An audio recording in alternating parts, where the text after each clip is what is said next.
Exercise का जो पहला क्वेश्चन है वो है if P A equals to 3/5 and P B equals to 1/5 find P A intersection B if A and B are independent events. देखिए पहले क्वेश्चन में उसने पी ए की जो वैल्यू दे रखी है वो दे रखी है 3/5, पी बी की जो वैल्यू है वो है 1/5 और वो कह रहा है कि P A intersection B find कीजिए। पी ए इंटरसेक्शन बी पूछ रहा है वो, और कंडीशन दे रखी है कि ए और बी इंडिपेंडेंट इवेंट्स हैं। देखिए since A and B are independent,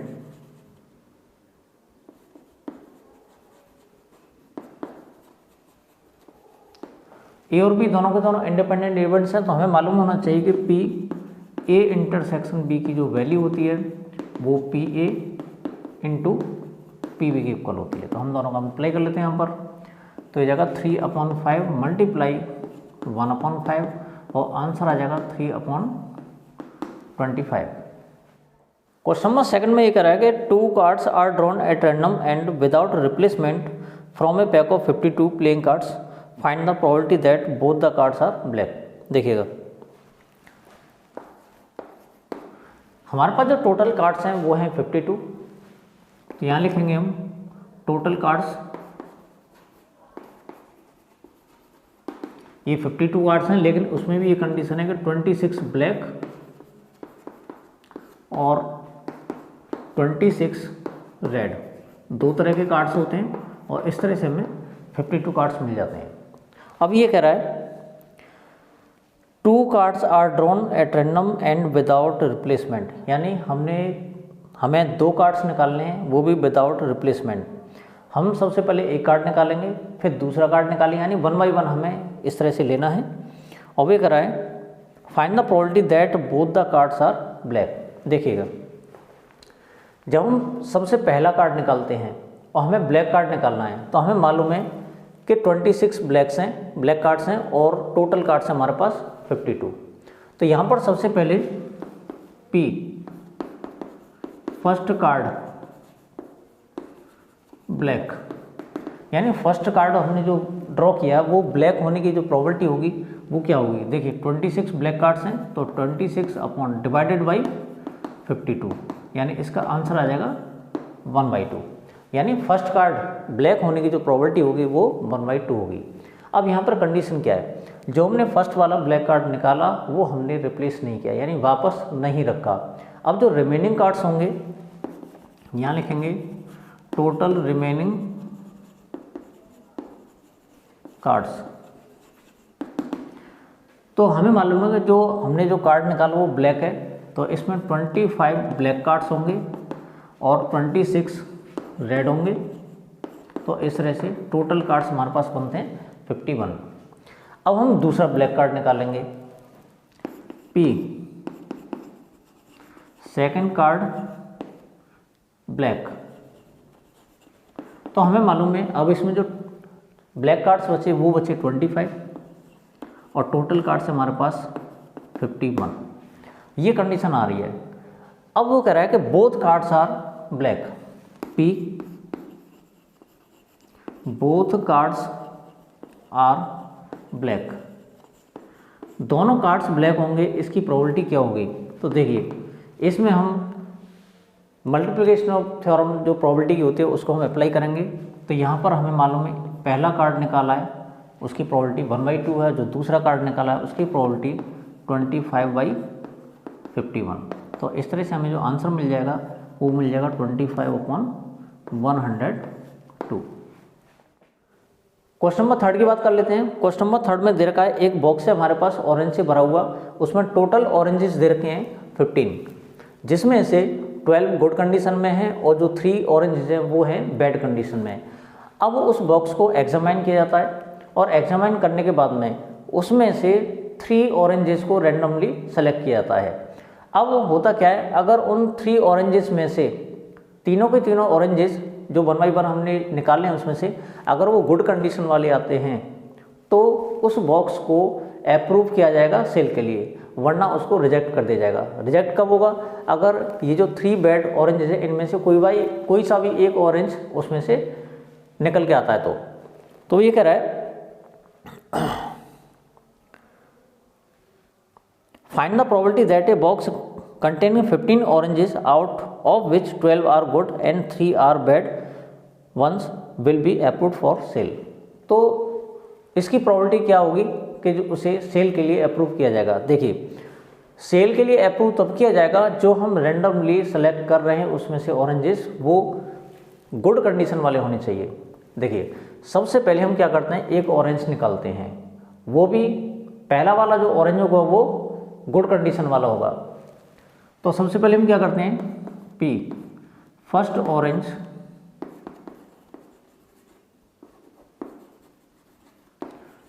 good, इसकी जो प्रोबेबिलिटी होगी हमें मालूम है 12 गुड ऑरेंजेस है और टोटल ऑरेंज है हमारे पास 15। ये है फर्स्ट ऑरेंज गुड आने की प्रोबेबिलिटी। अब देखिए अब हमने क्या किया, जो ऑरेंज निकाला है उसको वापस नहीं रखा, तो यहाँ पर टोटल रिमेनिंग ऑरेंजेस, हमें मालूम है एक ऑरेंज हमने जो निकाला वो गुड कंडीशन का है, तो इस वजह से यहाँ पर जो 11 है वो गुड कंडीशन वाले और जो 3 है वो बैड कंडीशन वाले। इस तरह से हमारे पास बचते हैं 14 ऑरेंजेस। अब सेकंड ऑरेंज गुड आने की प्रोबेबिलिटी क्या होगी, हम दूसरा ऑरेंज एक और उसमें से सेलेक्ट करते हैं, तो सेकंड ऑरेंज गुड होगा, उसकी प्रोबेबिलिटी क्या होगी। देखिए अब गुड ऑरेंजेस जो बचे हैं वो हैं 11 और टोटल ऑरेंजेस है हमारे पास 14। तो इस तरह से सेकंड ऑरेंज के गुड होने की जो प्रोबेबिलिटी होगी वो होगी 11/14। इसके बाद नाउ टोटल रिमेनिंग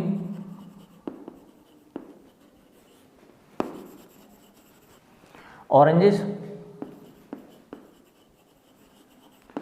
देखिए हमने एक ऑरेंज उसमें से और निकाल लिया और वो जो ऑरेंज निकाला दूसरा वाला वो भी गुड कंडीशन का है, तो टोटल हमारे पास बचेंगे 10 ऑरेंजेस गुड वाले और 3 बैड वाले। इस तरह से हमारे पास बचा 13। अब P third orange is good, यानी तीसरा ऑरेंज जो निकाला है वो गुड होगा। इसकी प्रोबेबिलिटी क्या होगी, गुड ऑरेंजेस हमारे पास 10 और टोटल है हमारे पास 13। तो ये कंडीशन है, ये कंडीशन है और ये कंडीशन है। अब P box is approved for sale, इसका मतलब यह है probability of all the 3 oranges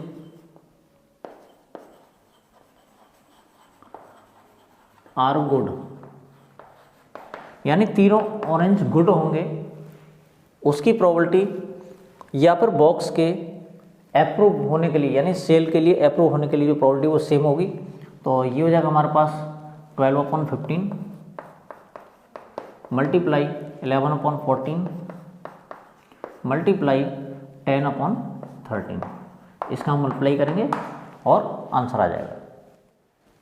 question number 4 जो दे रखा वो है a fair coin and an unbiased die are tossed. देखिए फेयर कॉइन का मतलब एक प्रॉपर कॉइन है, यानी हेड और टेल आता है उसमें, यानी 50% चांसेस होते हैं हेड आने के, 50% चांसेस होते हैं टेल आने के। अनबाइस्ड डाई का मतलब एक प्रॉपर डाई है, यानी जो आउटकम्स हैं वो इक्वली लाइकली है, यानी 1 2 3 4 5 6 ये जो आउटकम्स हैं सबकी जो प्रोबेबिलिटी होगी वो 1/6 होगी। तो इस तरह की डाई को हम बोलते हैं अनबाइस्ड डाई। अब जरा आगे बढ़ते हैं इसमें। A fair coin and an unbiased die are tossed, let A be the event head appears on the coin and B be the event 3 on the die, check whether A and B are independent events or not. देखिएगा when a coin is tossed, हमें मालूम है जब हम किसी coin को toss करते हैं तो इसका जो सैंपल स्पेस बनता है वो बनता है हेड या टेल। अब हेड आने की प्रोबेबिलिटी या टेल आने की प्रोबेबिलिटी दोनों की दोनों होती हैं 1/2। अब इवेंट ए जो दे रखा है उसने वो दे रखा है head appears on the coin, यानी पी ए मतलब हेड अपीयर्स, यानी हम कह सकते हैं एक तरह से जो पी ए की जो वैल्यू होगी वो 1/2 होगी, यानी ए क्या है, ए इवेंट है इसमें हेड अपीयर्स, ये कंडीशन है इसमें। इसके बाद वो कह रहा है जब हम किसी डाइस को थ्रो करते हैं, यहाँ पर when a die is throne,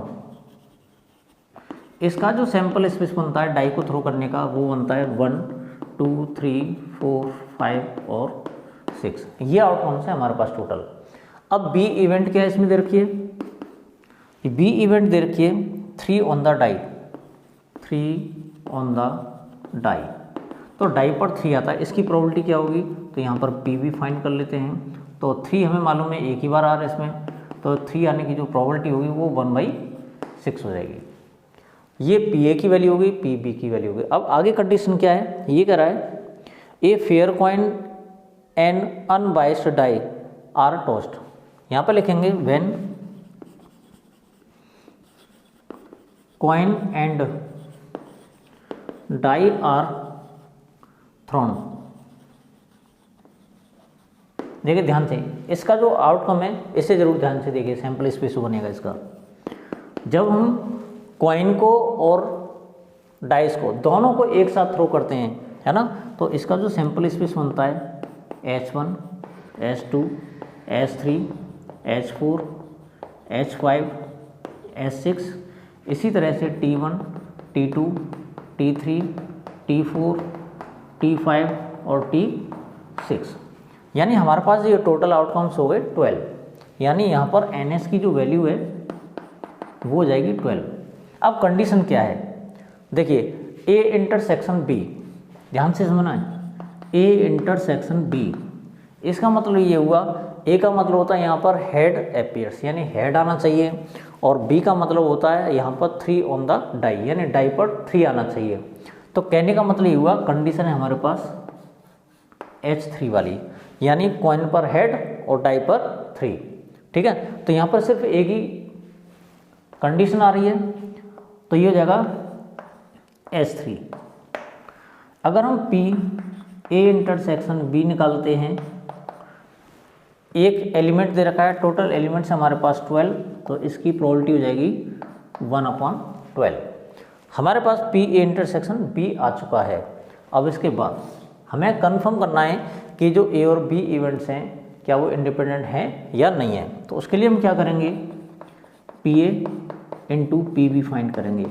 अगर P A into P B की value P A intersection B के इक्वल आ जाती है तो हम कह सकते हैं कि ये जो ए और बी इवेंट्स हैं वो इंडिपेंडेंट इवेंट होंगी। देखिए पी ए की वैल्यू इसमें दे रखी है 1/2, इसकी वैल्यू दे रखी है 1/6 और आंसर आ जाएगा 1/12, जो कि इक्वल है हमारे पास पी ए इंटरसेक्शन बी के लिए।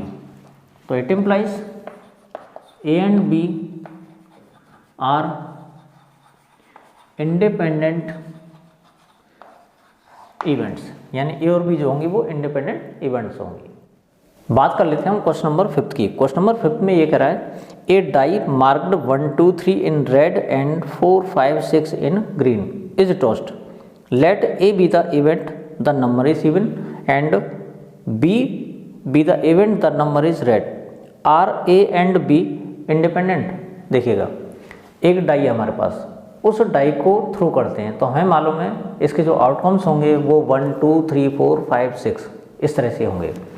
कंडीशन ये दे रखी है कि जो डाई है, डाई पर जो 1 2 3 नंबर्स पड़े हुए हैं वो तो रेड कलर से हैं, लेकिन जो 4 5 6 हैं वो हैं ग्रीन कलर से। मैं समझता हूँ यहाँ तक समझ आ गया होगा। अब यहाँ पर दो इवेंट्स और दे रखी हैं। दो इवेंट्स क्या है, ए जो दे रखा है वो है द नंबर इज इवन, यानी यहाँ पर जो इवेंट ए है वो किससे रिलेटेड है, नंबर इवन आना चाहिए। उसके अलावा बी जो इवेंट है हमारे पास वो दे रखी है द नंबर इज रेड, यानी नंबर रेड होना चाहिए। ठीक है, सबसे पहले हम क्या करते हैं, पी ए फाइंड करेंगे। देखिएगा the number is even, number even आना चाहिए। तो हमें मालूम है कि जो नंबर इवन होगा वो कौन कौन सा होगा, 2, 4 और 6, ये होगा। 3 नंबर्स है हमारे पास, तो पी ए आने की जो प्रोबेबिलिटी होगी वो 3/6 यानी 1/2 हो जाएगी। अब बी जो इवेंट दे रखा है, the number is red, number red आना चाहिए। तो रेड नंबर हमारे पास कौन कौन से हैं, 1, 2 और 3। तो यहाँ पर पी बी ये हो जाएगा हमारे पास, या हमारे पास 3 नंबर्स हैं ऐसे जो रेड हैं, अपॉन 6 यानी ये हो जाएगा 1/2। इसके बाद अगर हम बात करें ए इंटरसेक्शन बी की, तो ए इंटरसेक्शन बी में ये क्या हो जाएगा, ए का मतलब है यहाँ पर नंबर इवन होना चाहिए, और बी का मतलब है यहाँ पर नंबर रेड होना चाहिए। तो रेड भी हो और इवन भी हो, तो हमारे पास दोनों का इंटरसेक्शन है वो दे रखा है 2, यानी हमारे पास एक ही एलिमेंट है, यानी इवन रेड नंबर, ये इसकी इवेंट है। तो यहाँ पर पी ए इंटरसेक्शन बी निकालेंगे तो हमारे पास सिर्फ एक ही एलिमेंट है सारा जो इवन भी है और रेड भी है, तो यानी 1, और टोटल है हमारे पास 6, तो ये हो जाएगा 1/6। अब हमें कंफर्म करना है कि ये जो इवेंट्स दे रखे हैं ए और बी, ये इंडिपेंडेंट इवेंट हैं या नहीं है। तो इंडिपेंडेंट के लिए कंडीशन क्या होती है, P A into P B की वैल्यू अगर पी इंटरसेक्शन बी की इक्वल आती है तो दोनों इवेंट्स होंगी वो इंडिपेंडेंट होंगी। तो यहाँ पर सबसे पहले करते हैं P A into P B. तो पी ए की वैल्यू 1/2 है, पी बी की वैल्यू 1/2, आंसर आता है इसका 1/4, जो कि पी ए इंटरसेक्शन बी के इक्वल नहीं है। तो हम कह सकते हैं कि जो इवेंट्स ए और बी हैं वो इंडिपेंडेंट इवेंट्स नहीं हैं।